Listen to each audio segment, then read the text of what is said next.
Hey everyone, welcome back to Encourage Theory, a podcast that encourages you to live the life that you want and to create it. I'm your host, T. Blackman Speaks, and we are going to talk today a little bit about resilience.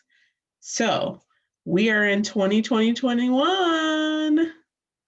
Hello, I'm so excited. This is a fresh start, y'all.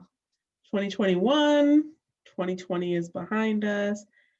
I feel like the brunt of like change and having to be quarantined and like all of that like is behind us, right? Rolling into the new year, there was so much that did not feel different to me. So much that just felt like, okay, next day, same story, right? But then there was like this refreshment of new that comes with most any year that I think a lot of people really experience. Like, I get the chance to start something new. Like, I don't have to have others tell me what this new is. I get to decide this new. And I hope that's where you're at for 2021. I really, really do. 2020 took us all by such a surprise.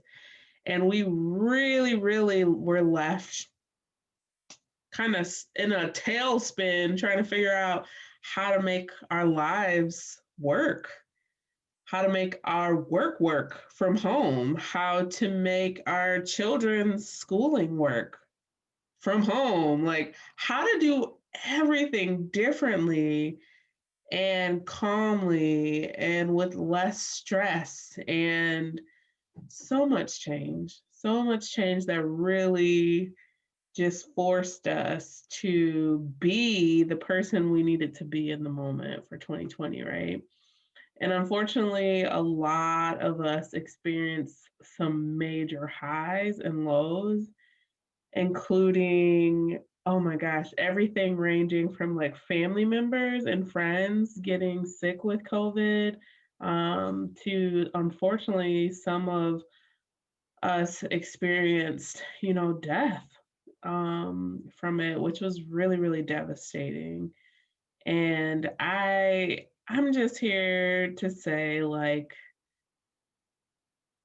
every single situation, like, if we allow it, will be used for our benefit.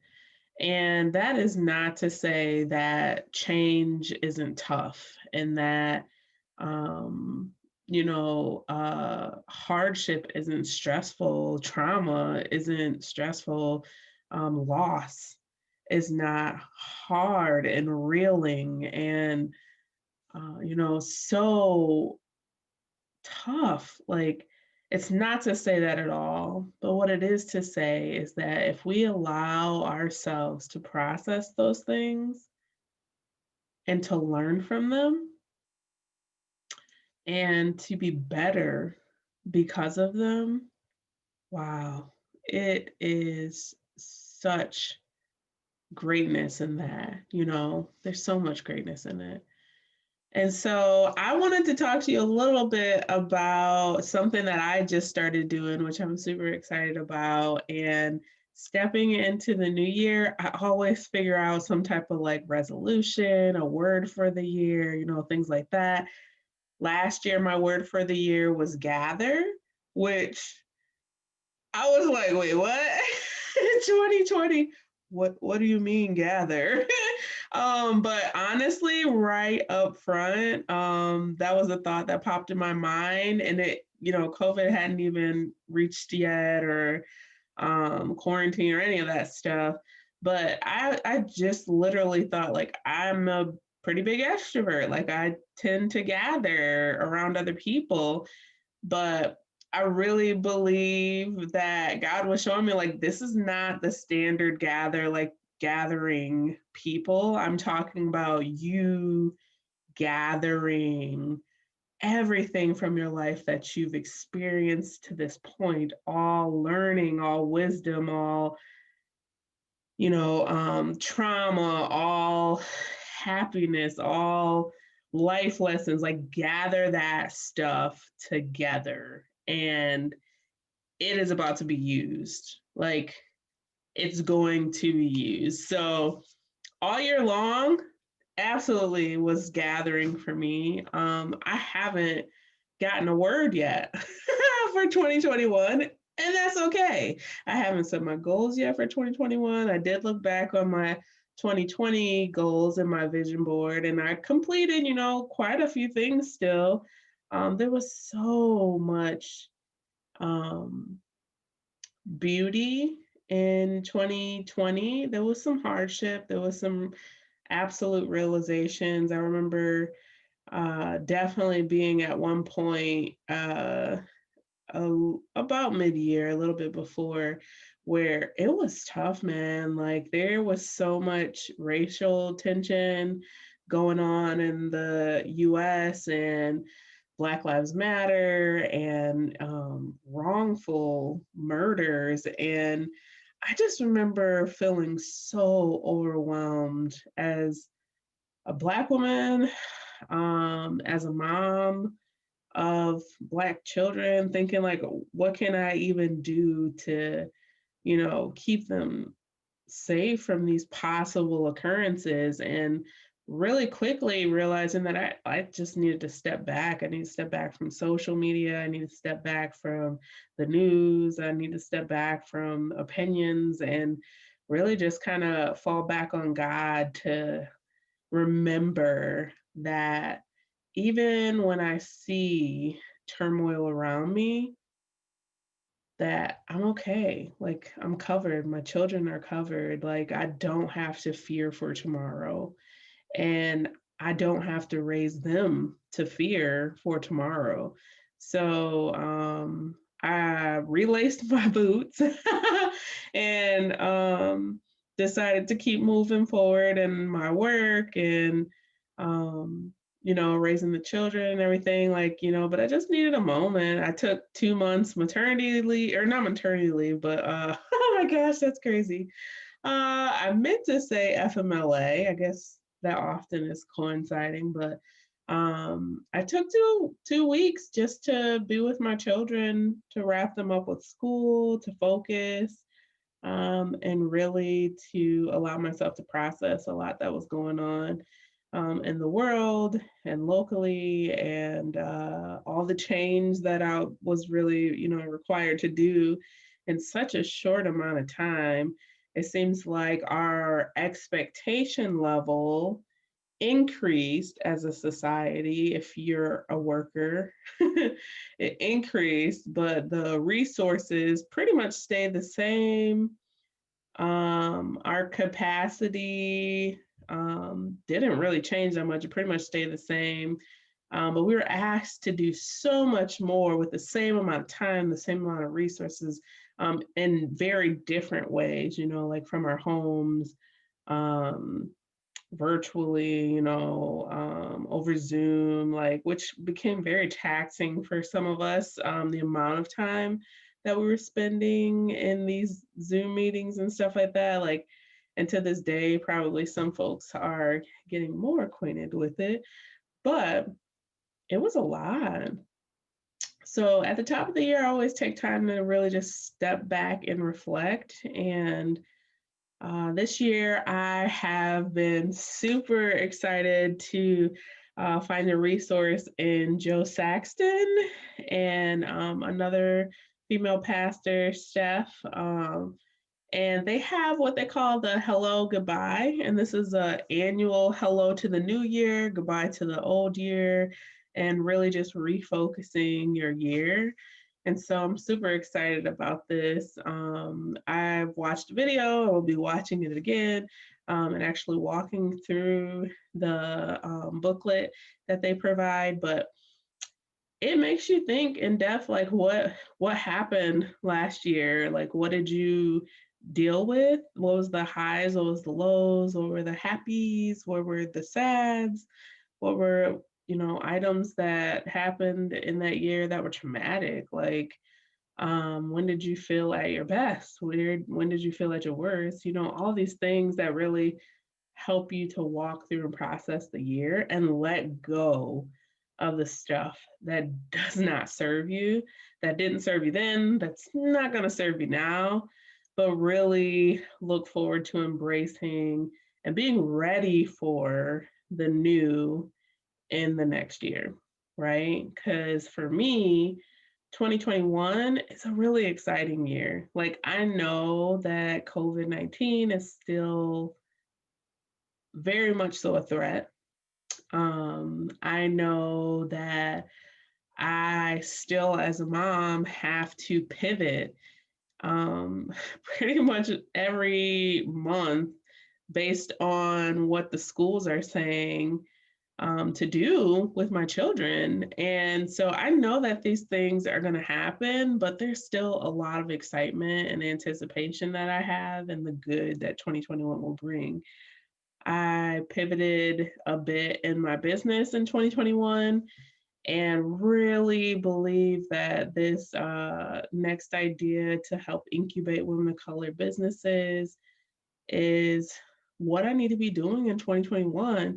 And although it is a big idea, probably one of the biggest ideas that I've had thus far, it is what I believe is a God idea. And it's what I am very passionate about doing and how I can show up in my community. So I'm excited about it. I did end up resigning from my 6-year job back in September of 2020, which was a heck of a lot of crazy. um, but when it boiled down to it, having to do virtual schooling with 4 children, ages 7 to 17, and focus there and be there for them.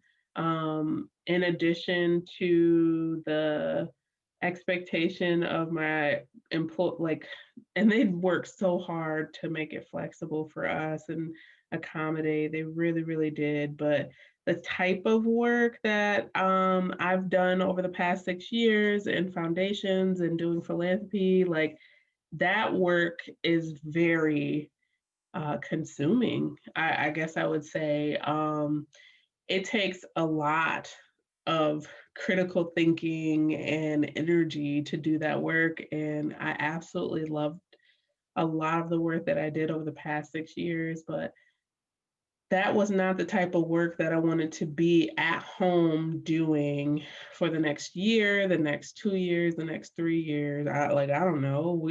Do we even know when the new normal is going to happen and we can't, be stuck at home? But like the back and forth to and from work and being away from, 4 children while they have to school at home, like all of these things really ended up being not very feasible for me. So, of course, the fail safe was prioritizing my family, and I had to say goodbye to some really awesome coworkers and a way that I have been connected in the community for 6 years now.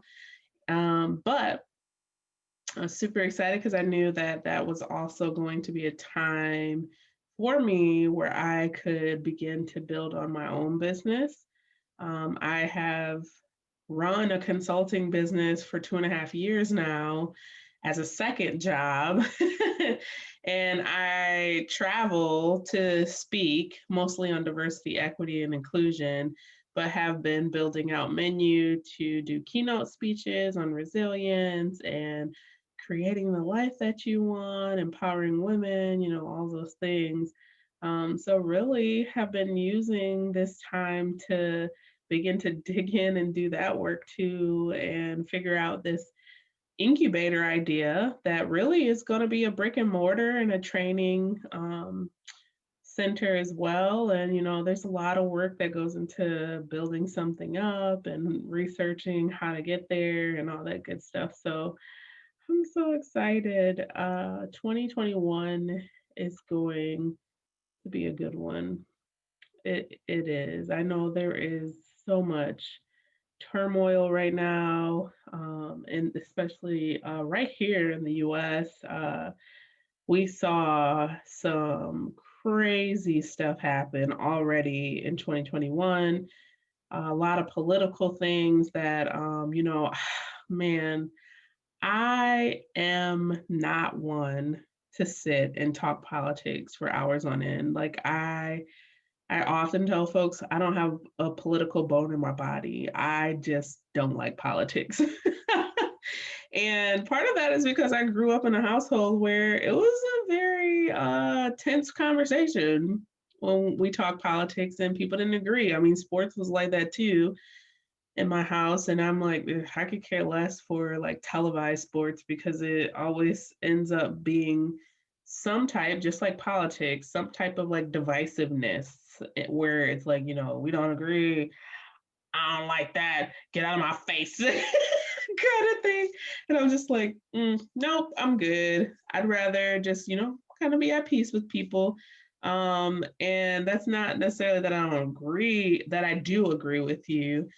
We can disagree. I can still respect you and disagree. But yeah, it has been rather interesting to say the least. I mean, traumatic for folks, just really traumatic from some of the social media that's been going out and how it affects folks, the way privilege plays out in America and how some groups are almost like excluded from the same type of treatment, as other groups. The way that um, allowance is given.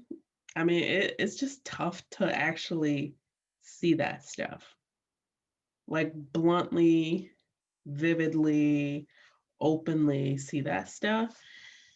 But as the optimist that I am, I truly believe there is a reason that we are seeing how far we've come, um, almost as a fall, really, and a failure when it comes to treating people humanely, treating people like people, treating people equally, treating people with equity, and inclusion. Like this literally, for me, was criminal. Like it shouldn't have happened. Um, and I'm one of those folks that like I'm not just gonna follow what one feed is telling me or one group is telling me or one TV station is, kind of telling me. Like, I want to see the whole story. And it seems like there's like this duality that's happening where it's like, some folks are offering up the privilege, to, allow for some of these really harsh things to happen. Like there are people that are like, no, we'll give the privilege away. But then there's also like this other duality of like, no, I'm gonna take I'm gonna take what I believe is mine and the rights that I believe that I have, and it doesn't matter, But like for folks like me, like I can't imagine that. Like the way I was raised to respect others, and even if we don't agree, the way that I was taught to honor certain spaces, like that's hard to see. Like for me, it's just hard to see. Um, but I do know that oftentimes a heck of a lot of good comes from shining light on what is horrendous and what shouldn't happen and what is criminal. And so I have all hope that this year is going to be set in motion with some really, really key changes, some really key um, pushes for hope, that society can fall back on and say like, there's hope. There's still hope. There's still light at the end of the tunnel. There's still goodness in people, man. Like there's still hope. And so I get excited when I think about that. I do. And I purposely built in like fail safes so that when occurrences like what happened at the Capitol in DC happen, like I, even though it saddens me, it doesn't destroy me. Like I don't begin to hate others because of these types of things. I don't begin to um outcry myself and riot. Like I just feel like I've built in some calm mechanisms that allow me the space and the time to react appropriately, I guess. I mean, I don't really, maybe that's not the right word because I think we all react differently and that's okay for the most part, unless, it's violent or you're out to hurt somebody. Um, but yeah, part of that is like I don't watch the news daily. I'm often about a couple of days late. Secondhand source, go research it myself to figure out what really occurred. And I'm also, I think my optimism plays a huge part in what I don't allow to weigh me down as well. And like big picture, like what good can come out of something like this. And so big picture, I always can imagine that something good is going to come out of a situation, even if the circumstance is pretty dire. So um and then, I mean, I still have calm points. Like, even when I learned about everything and was like, dang, that's messed up, like, and it was, trying to recycle in me, I watch travel videos, like, with really relaxing music. It's like meditative almost, like, um, but I watch like just nature. I watch videos of like Sweden and Portugal and like you name it, they just play. I'll put it on for, like 30 minutes or whatever, but I just love, like, it takes me out of myself and into God's creation. And like, I don't know, this might seem a little weird, but like part of it is that it reminds me of the beauty in God's creation. Like human being, like that is the beauty as well in God's creation. And though it is imperfect, as humans, we're very imperfect. As groups, we can be very imperfect. Um, there's so much beauty in it still, and there's so much hope. So those are a few ways. I don't know what you do to help you stay grounded, to stay calm, to stay level, and to de-stress. But those are a few ways that I choose to do that. Writing often helps me as well, like journaling or typing how I feel down or writing it down in one of my journals. That helps too. But I feel like I've done less of that and more of the, yeah, more of the like just remembering the goodness that can come regardless, and knowing that we're just imperfect. So um man, there, yeah, so I don't know, I'm kind of like, it can't get too much worse from here, right? Like hopefully not. um but I also like aim to control what I can control here, within me and within my household. And as far as like it just keeping calm and keeping peace. So I do that. I definitely try to daily figure out like what can I do to bring peace to my house? What can I do to bring peace to myself? And so I definitely do try to focus on that as well. 2021. I am very grateful for like everyone that really were support systems for me back in 2020.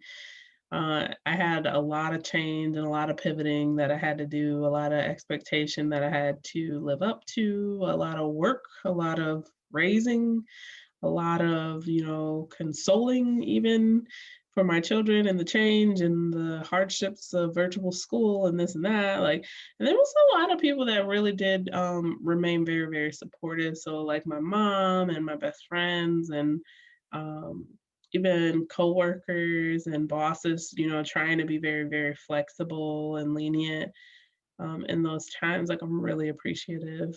And a lot of support with the business side, with folks supporting all of my next steps and even encouragement about this podcast and getting it going because it's stuff like in me that I really do want to share. I need to share. And so I hope that you're taking the time to slow down and think about what all happened in 2020 for you, from the top of the year all the way to the base, right? Like, what really happened?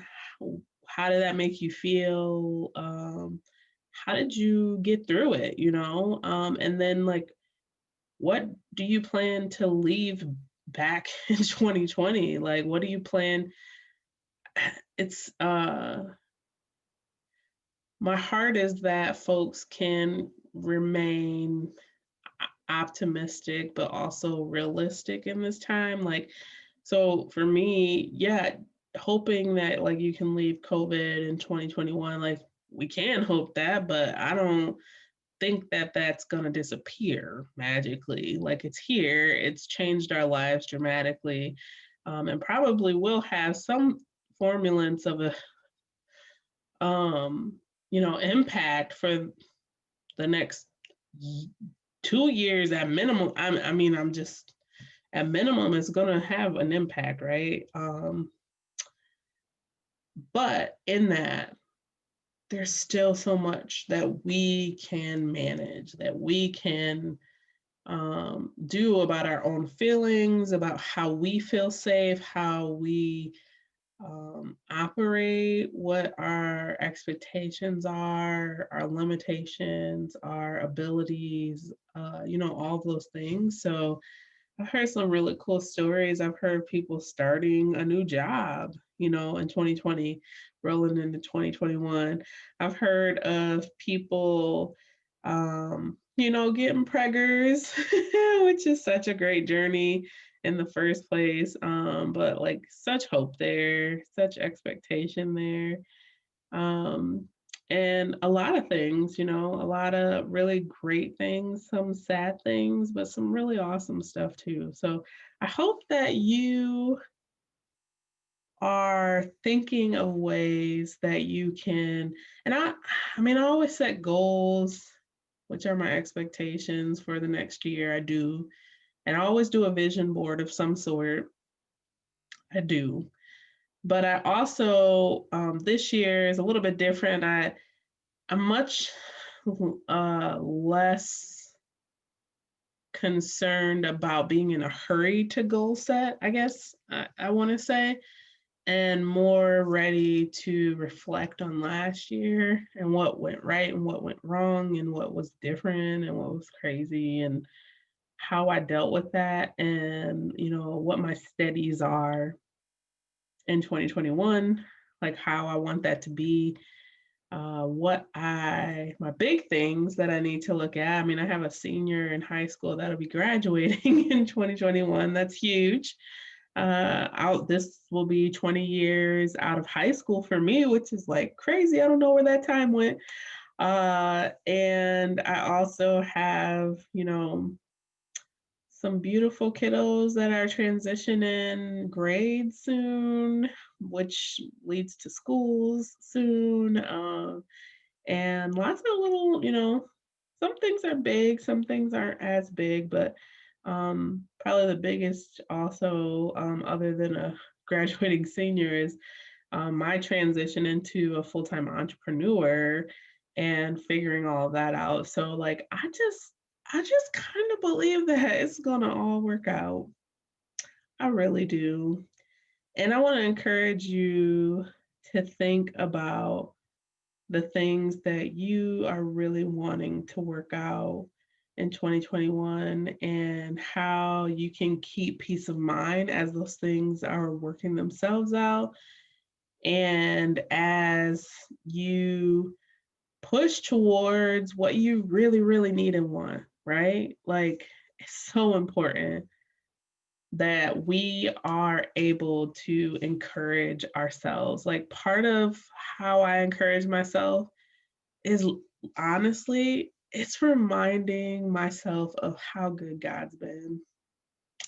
Like, there has been so many times that the pressure on me has felt so deep and so real, and not even just like pressure to perform, but I mean, that has been a thing, but also like just life, the worries of life. Like, am I going to make enough money? Are my children going to be safe? Are my bills going to get paid? Like, all the things. um, and I find myself in a different position of trust this year than I've ever been in, where I really have had to rely on God to supply every single need, every single source of income, to provide for, my family. And he has just been faithful. He has been so faithful in the past to not disappoint. Like, I have no doubt that God will show up this year, in ways I didn't expect, in bigger and better ways. And that even the systems that we have in this world, our government, the groups, the categorical groups that society's put us in, like, he's so much bigger than that, so much bigger. And so I just have a lot of hope for this year, a lot of expectation that things are going to get better, and I look forward to sharing more of how you can deepen your understanding of, pushing forward, being courageous in this new year. Not just being courageous, but also being brave, thinking about sharing your story, actually coming to that realization more and more. And then also, like, honestly, I am the most exciting thing I'm thinking about is how to see your passion, your purpose, your vision 100% clear. I think that that area is such a sore area for so many people. Like, they're moving through life at the speed of light, trying to do their best, but they don't know how to feel fulfilled. And it really boils down to that purpose that's in here, that purpose in your heart, that passion inside of you, and really deciding, like, no, I'm not just going to do just any old thing. I'm going to do what I love to do, what I'm passionate about doing, what I feel purposed to do. That's what I'm spending my time doing. That's what I'm going to spend my time building. And so I look forward to more conversations on the podcast. I look forward to even some conversations with some friends about the topics. And I hope that you enjoy this episode. If you liked it, please feel free to give it a big thumbs up and subscribe to get future episodes and notifications. And absolutely make sure that if this has encouraged you, please take it, pass it on, encourage someone else, be encouraged, and be an encouragement.